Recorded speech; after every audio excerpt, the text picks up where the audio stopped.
Okay, so this week we are talking about layoffs and employment at will and the expectations of that, or the exceptions of that. So, firstly, it's we're gonna each talk about the exceptions of the employment at will, and so I'm gonna give you each a exception, and then you kind of have to explain it to the other group members.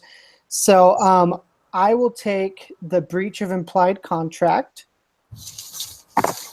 And then Annie, if you want to take the violation of public policy. Okay. Jim, if you want to take the discrimination statutes section. And then Rachel, if you want to take the breach of implied covenant of good faith and fair dealings. Do you guys need some time to kind of gather your thoughts, or would you guys be good to go with explaining those? How about if I trade with Rachel, because I know the breach of I know the good faith and fair dealings a little bit more than the statute. Okay, yeah, so definitely go ahead and switch that. So what do you want me to do? So you'll do discrimination statutes. So that's like race, all that.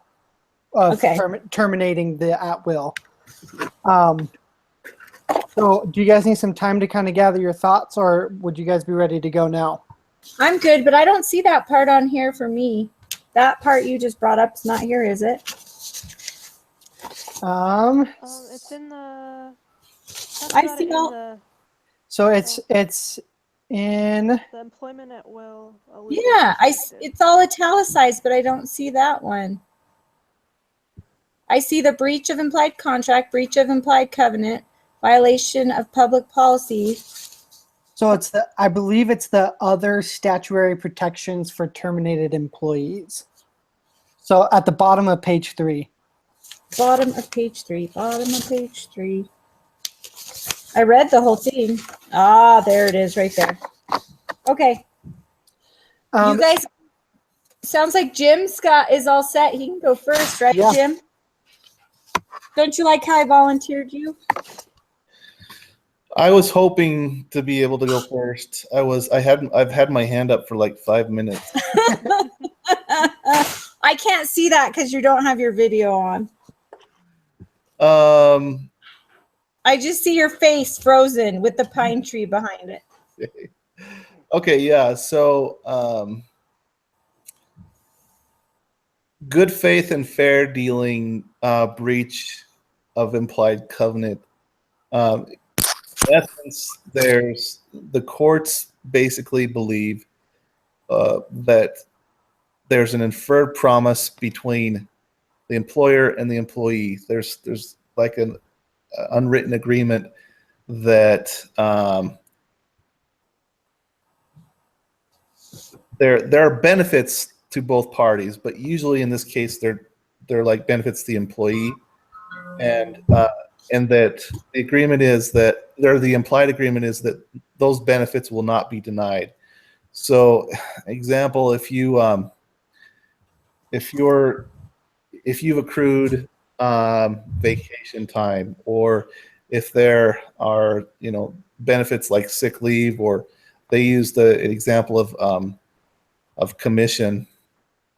You can't look through your company's balance sheet and decide, well, we have way too much vacation accrued across all of our employees. We're going to create a new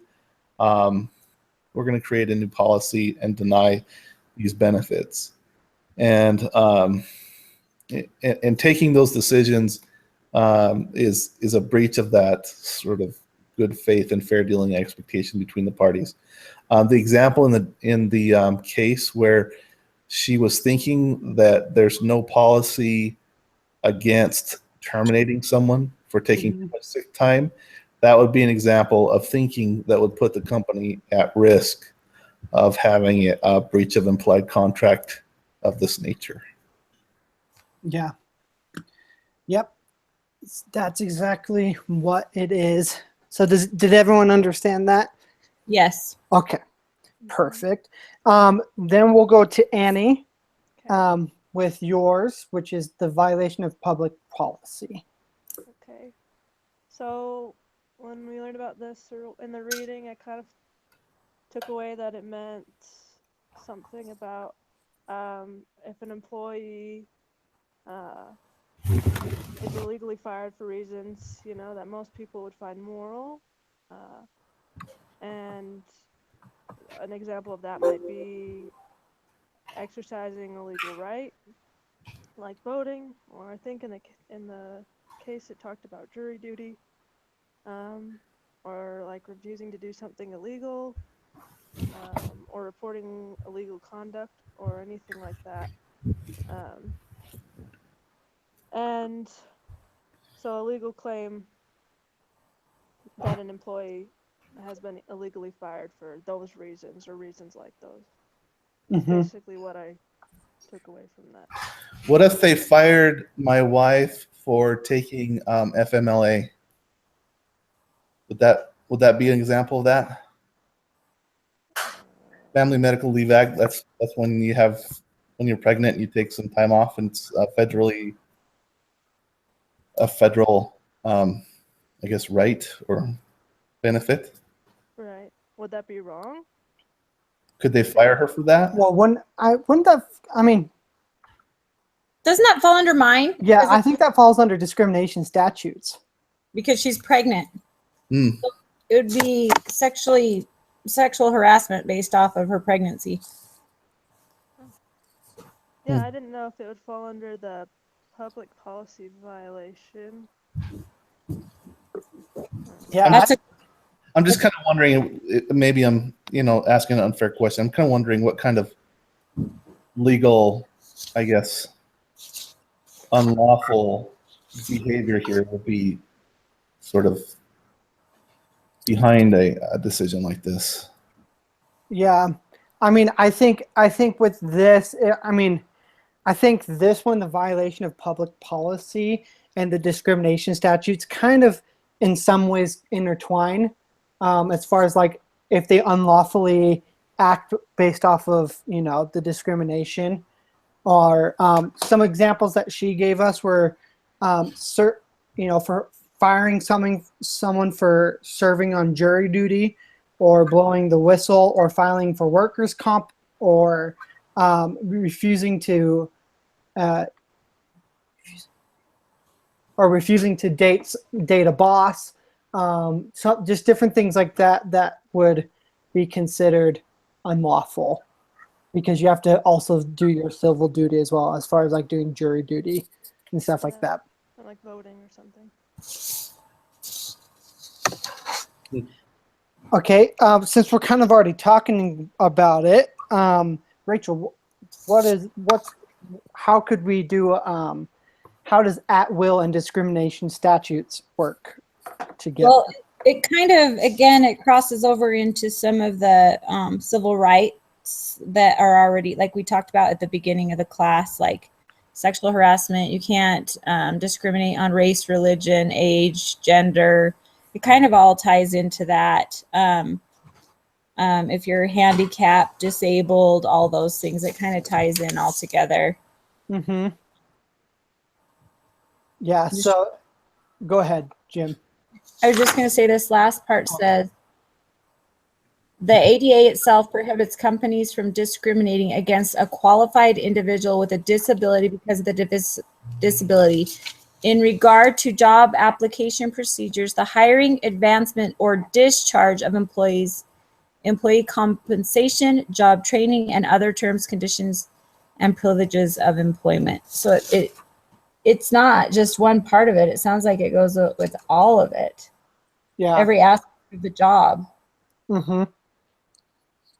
Yeah, so that's kind of one that we've been talking about all semester, is discrimination and different things like that. And so I think that personally, I think the whole maternity leave would fall under this statute than the other one.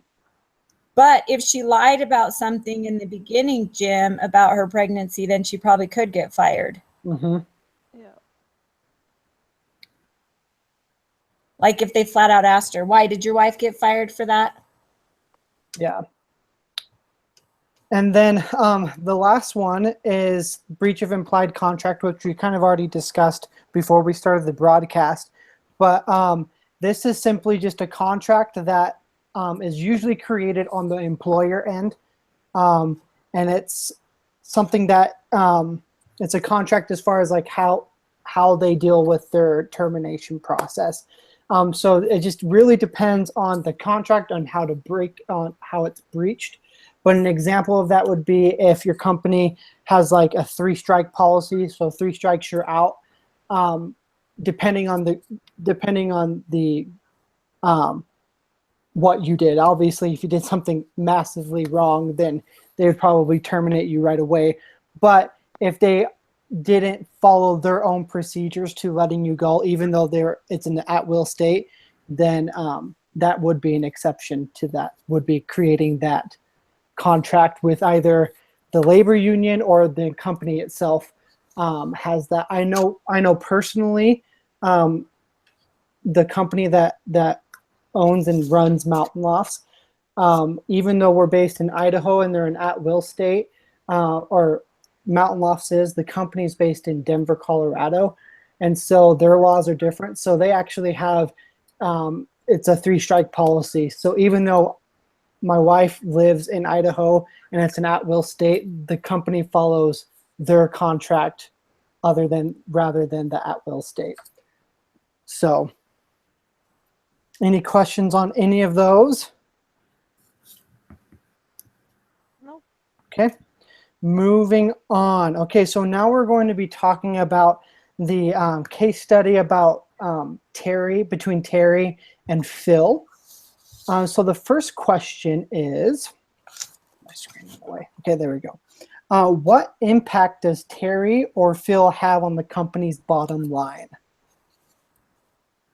They mess it up. Mm-hmm. Both have a negative impact on the bottom line. And kind of as a follow-up question to that, what obligations does the manager over them have based on that information, based on them having a negative bottom line? Well, I think her first obligation is to train them, which she tried in both cases, and it wasn't successful. So I think that's the first obligation, is to try to help them. And then your second obligation, if they're not, you've done all you can, then you need to fire them. Yeah, absolutely. And like in the case, it talks about how the manager, how Terry makes no contribution at all, and so all of his salary and benefits are just pure costs to the company, because there's nothing really coming from Terry that's producing that. So Well, he does provide apparently scuba diving benefits to the executive. That's is a sweet. That's worth his paycheck, right? To the scuba diving. That's true. And then, so who do you think is less of a liability between Terry and Phil? A financial liability, I guess I should say. Less of a liability? Mm-hmm. I would say Phil. And why? I agree with Rachel. I think it's Phil, and it sounds like because he has some trainable skills or some, I guess, He's experience. got yeah, he has some redeeming capabilities. He has capabilities that perhaps can be exploited, but the other guy just doesn't seem to be responsive. Yeah, it seemed like reading it, he was the step up from Terry as far as his skill set. Yeah, like there's potential in Phil rather than Terry as far as contributions to the company. Yes, he has a little potential. Exactly. Just the struggle of the boss wanting to fire him and everything. Yeah. So I do think that it's partially due to the roles that they try to get Phil and Terry to do. Mm-hmm. But sometimes you just find yourself in the wrong place on the spreadsheet, and I think that's where Terry's at. He's a non-technical person in a very technical organization. Right. So he either has to switch departments or go away. Yeah. You know, especially where he didn't pass all the only reason he got the job was because of scuba diving. Hmm. He didn't even pass any of his beginning tests during Yep. the Yeah, hire. both Phil and Terry were both hired in not their like the normal hiring process for the company. Right. So, yeah, That being said, it was policy that brought Phil on. Their policy was to grandfather employees of acquisition companies. Yep. Terry was hired against policy. He was hired despite the fail for each of his interviews. Yeah. I thought that was really strange. Yeah. yeah, Like, I don't know. It just seems like if he got no hires from all of them, Well, the apparently, obvious answer is not to hire. apparently, we don't know how great it's been to go scuba diving with I Terry. guess not. Yeah, he must be one heck of a partier is the only thing I could figure. Yeah. He must have been the class clown or the party, like he must have just made the whole time the best time ever. yeah, yep. So, so I guess we're in conclusion that Phil is less of a liability than Terry. Yes. Yeah. Okay, perfect. Now, talking about some legal obligations, does the manager or the company have any legal obligations towards Terry and Phil? Or let me rephrase that. Do Terry and Phil have any legal obligations with the company as far as employment goes? Well, I think only Phil does because they bought the company out, and like Jim said, they had to hire him. Mm-hmm. Yeah. But I don't see any with Terry unless I missed it somewhere in the reading. I didn't see that either. Me The either. thing is, though, with Phil, there is that final, I guess, detail they drop in there about advancement every 3 years or termination. Uh-huh. Even though there was that grandfather clause or grandfather behavior or practice, this other one I think also is relevant to their Right. decision. Absolutely. Because it's been longer than 3 years. It's been 6 years and he hasn't advanced. So Okay. And then would there be any legal consequences if they fired either Terry or Phil? No. I think there would be some questioning about the health aspect Phil? Yeah. of Phil. Because of Mhm. his liver. Because of his liver. Yeah, I think it, it would be surprising if that wasn't examined by an attorney, but I don't know if there's a case there, but I would guess that would be something they'd look at. Yeah, there could be Yeah. a possibility of a case there. Yeah, you could also, let me see here. Yeah, because he could try to claim discrimination from his illness. But they were planning, I mean, I guess this doesn't really matter, but they were planning on firing him before that all They came out. were before he got sick. Yeah. But if they don't have any of that documented, there's no way to prove that they were going to fire him anyways. Right. There may be some sort of implied employment contract between Terry and the executives. I don't think it really says anything like that. Mm-hmm. That would also be something I'd be a little worried about as a manager.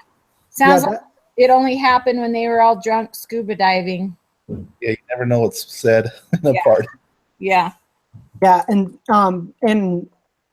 in the note, it does say that the possibility of an implied contract. So it doesn't state it in there, but there is that possibility that there is a contract. Right. So the manager would definitely have to do the due diligence of finding out if there is a contract available. Also, in my notes, it also says age discrimination. I didn't see anywhere where it mentioned Terry's age. But 40? Phil. Yeah. Was it Phil they said that was older? I think Phil's 40. Yeah. I just remember 40. Yeah, I think it's yeah, Oh, it's Phil, yeah. yeah. So anyway, so those were those points right there. Now, as far as ethical obligations, what ethical obligations does the manager have to Terry or Phil? Well, ethically, I only see Phil being sick. I mean, the poor guy, I could see ethically how it'd be wrong to fire him after that, but I don't see any ethical issues with Terry. I Yeah. think Well, there's what an about- ethic. Go ahead, Annie. I was just gonna say with management, I don't know, just with what's going on with them and how they're acting. But that's all I was gonna say about that. It seems like there might be something there that is unknown to everybody. That they need to dig into. Yeah, they want him to stay, and it doesn't really make sense because because of the way he's been acting and that he's not very productive in his job. So, but for some reason they want him to stay. Yeah, definitely.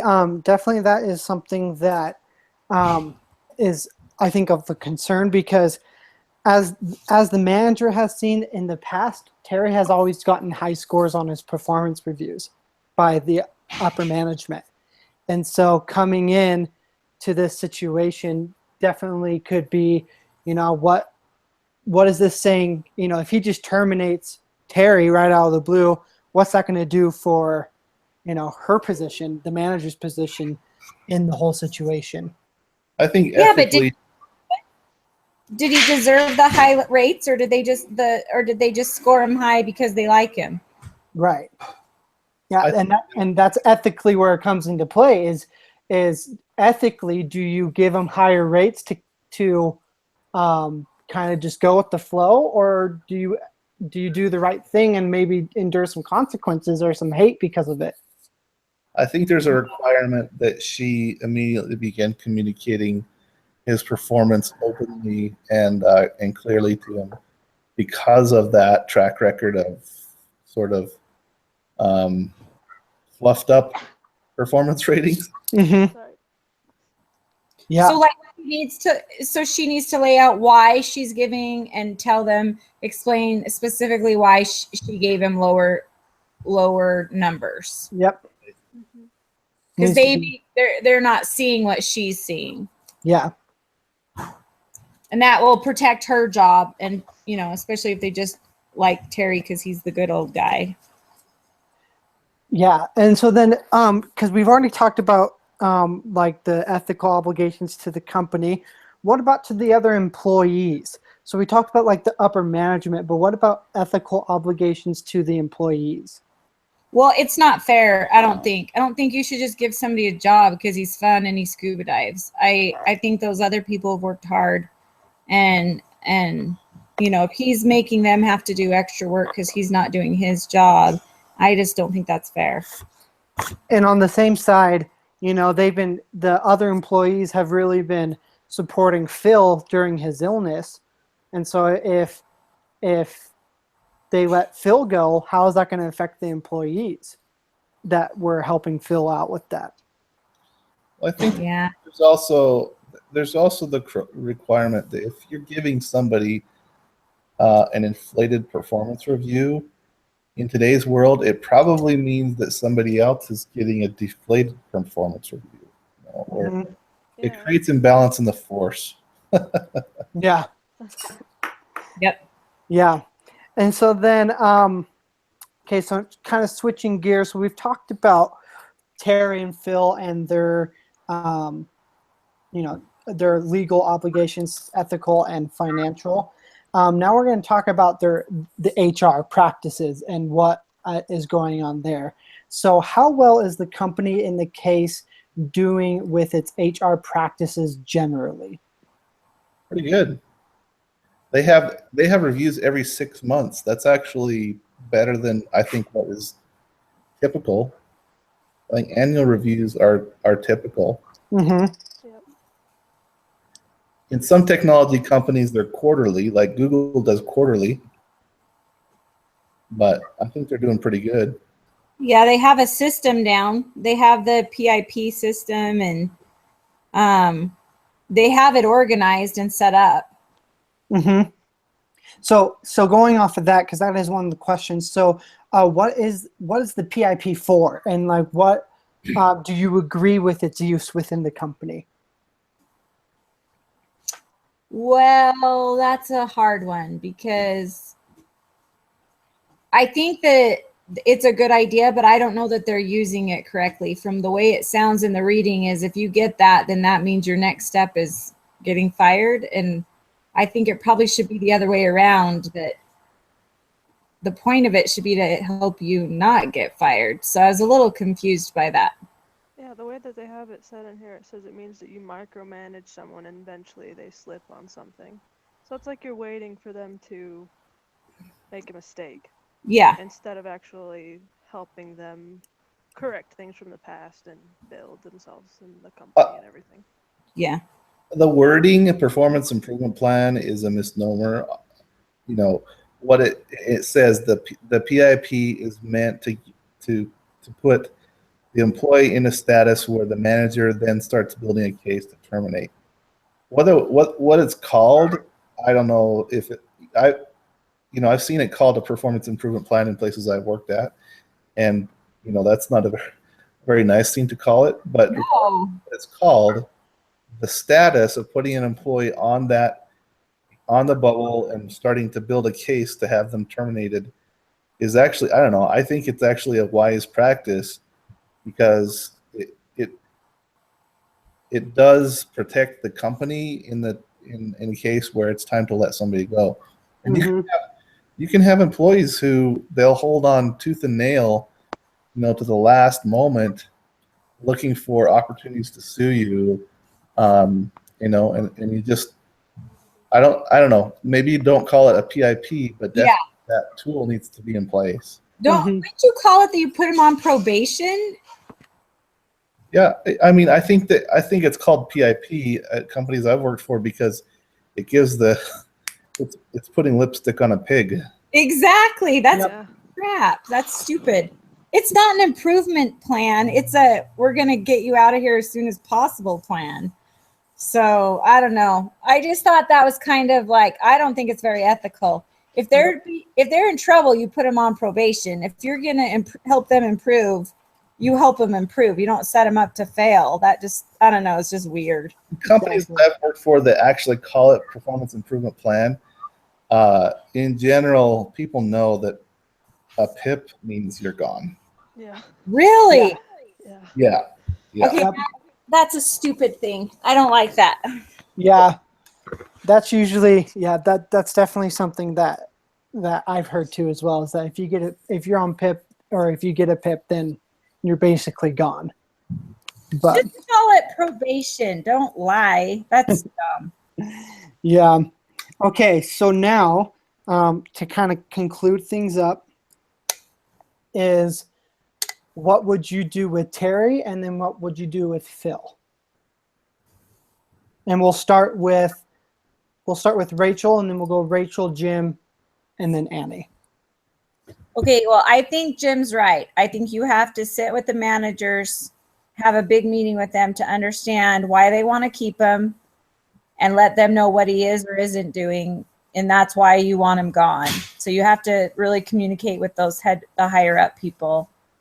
I think with both Terry and Phil, if everyone's that adamant about keeping both of them, then they need to switch departments. You need to talk to HR about maybe switching departments and providing a different job. But they need to be they just don't know what they're doing in this department. Mm-hmm. And then kind of include this in your response as well. But what message would it send if they did fire them, and what message would it send if they didn't fire them?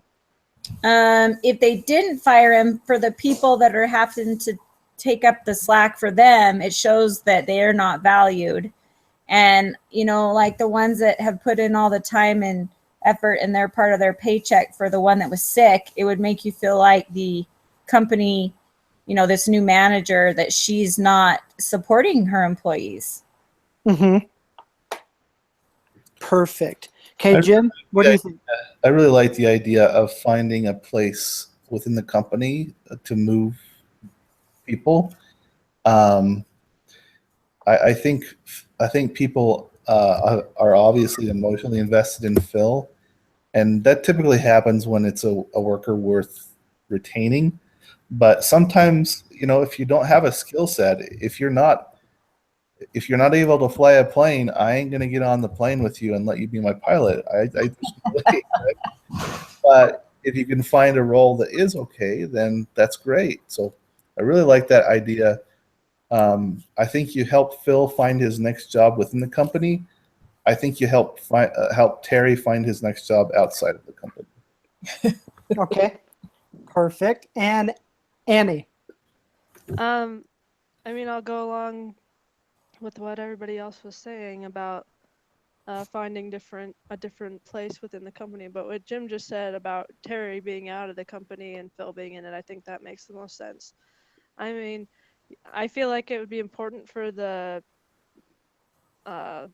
lady in the case that she should talk to management and figure out why exactly they're so into keeping Terry, and if they have some logical answer that makes sense for the company, then maybe give it some thought and go from there.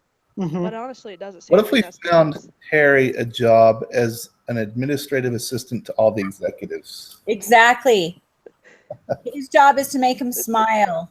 Yep. Gosh. Goes around and. But how much do you pay for that? Exactly. I mean, that comes right out of their budget, right? So make them pay for it directly. They've got to stare at him every day. Yep. He can go buy him lunch every day. He can be just their little runaround guy. Yep. I agree. Okay, so here is what ended up happening. Ooh, I can't wait to hear. So Terry ended up receiving a 2.5 on his review. And it says right here, I then added, if I was on a team and wasn't one of the top performers, I would want to stay on the team. I said I would like to I wouldn't want to be spending all my time floundering. He seemed to accept that. So I then said, Terry, listen, what happens after a 2.5 is that you get a PIP. I'm not going to put you on PIP, and I don't want to put you on it. Oh, wait, hold on. I'm not going to put you on PIP, and I don't want to put you on PIP. I don't think it's respectful of people to put them on PIP. I mentioned someone else who was fired, and I told Terry this guy was on PIP and reminded him of how the guy was escorted to his office to get got a half hour to clean out at his desk. I then said, Terry, I'm not going to let you go down that path. I like you as a person, and that's just dumb. That's just dumb to put you on PIP. But if you're not doing well on this team, I can tell you as both a friend and a manager that for your sake, this is not a good position for you to be in. So let's skip past the PIP. Let's forget about all of that. I want to help you find a better job within the company. And if you can't find one, then why don't you go out with a party, a big bang, with your head held high so that you were never on a PIP. And so then Terry asked if there was a hard deadline, and they said, the manager said at the moment there was no hard deadline, as long as they gave it a fair shot, but maybe somewhere around the 3 to 4 month mark of finding a new position within the company. So that was Terry. Phil ended up getting a 3.0 on his review, and he continued to get 3.0s throughout the rest of the time with the company.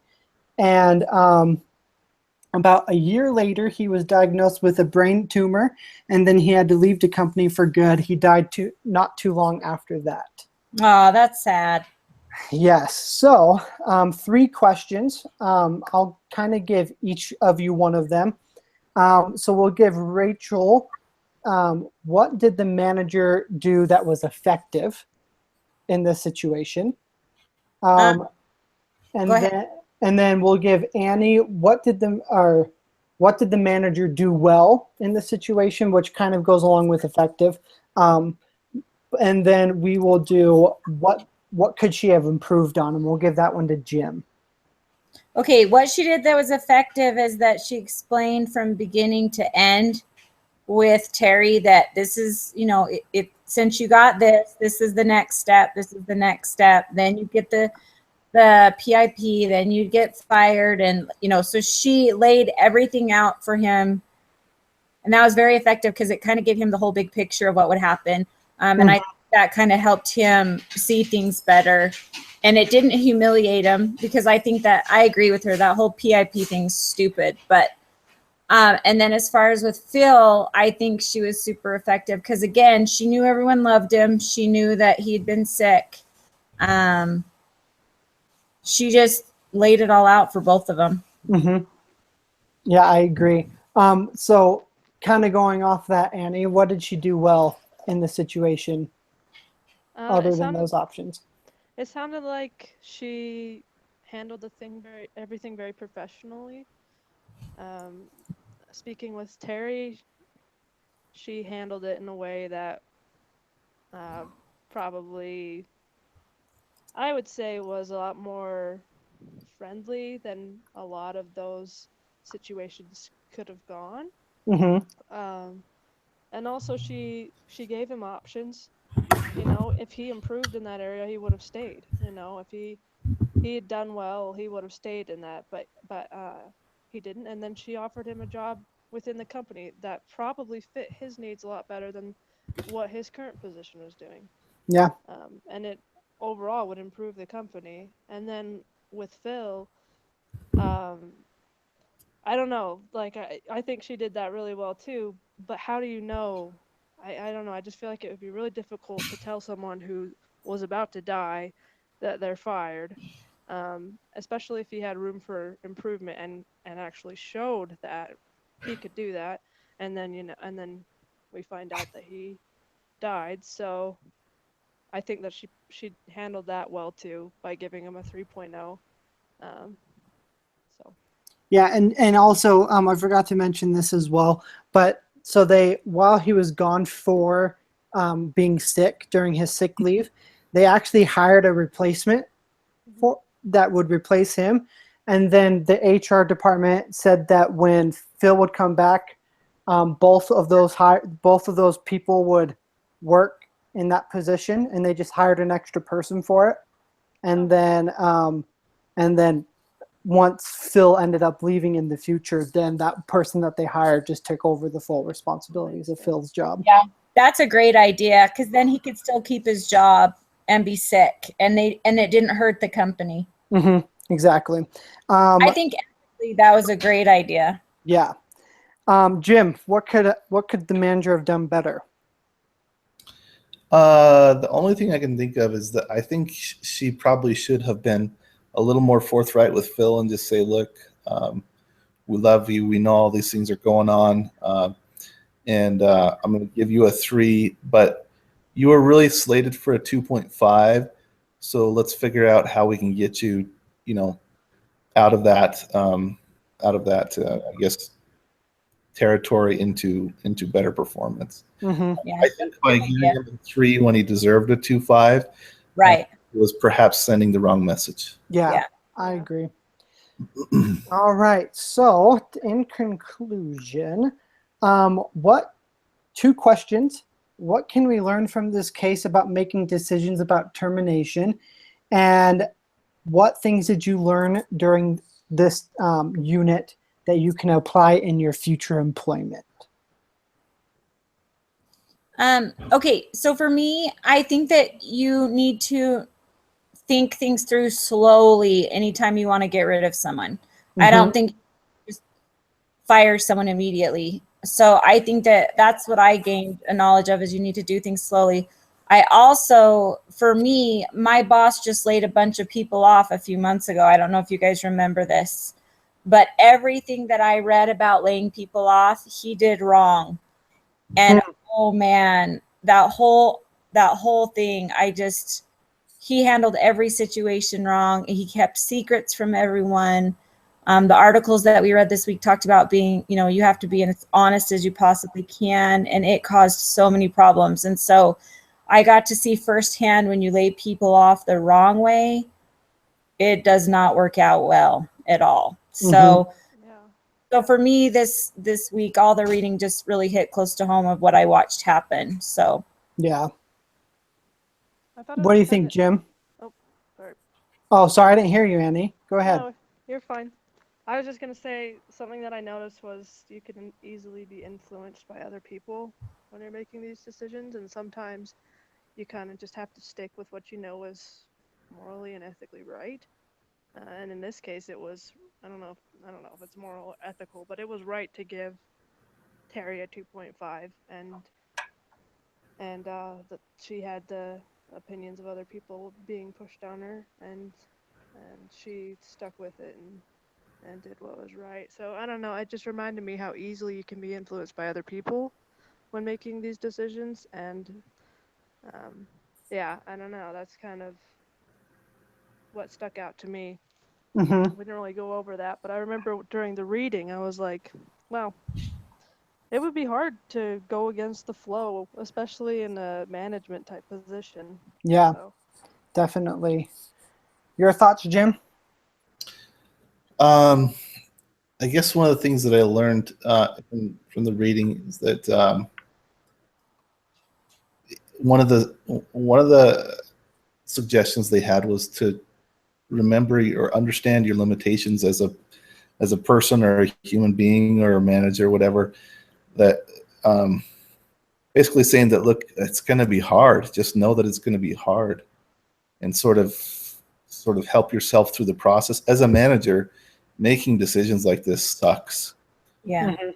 I had to lay off some people at the holiday season once, and it was so bad because it was like, well, here's your Christmas bonus. You lost your job, and um, you know, like they said in in some of the other reading, there's feelings of anger or guilt or frustration, all that stuff.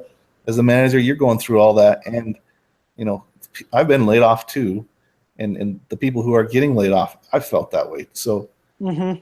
just have to kind of think and try to be as humane as possible and understanding, but also don't like beat around the bush. Just say, here's what's going to happen. Have you guys ever seen Moneyball? Yes. yeah. No, I How haven't. pretty good show. He teaches, so he's a manager of a baseball team, and sometimes you trade baseball players, right? So he's teaching his protege. He says, look, he makes him do a role play of how to basically lay off a baseball player. He says, you sit down and you say, Joe, we need to let you go. We've traded you. We wish you the best. Done.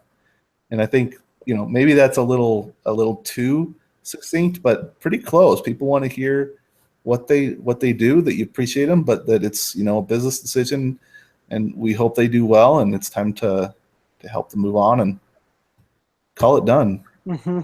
Right. Exactly.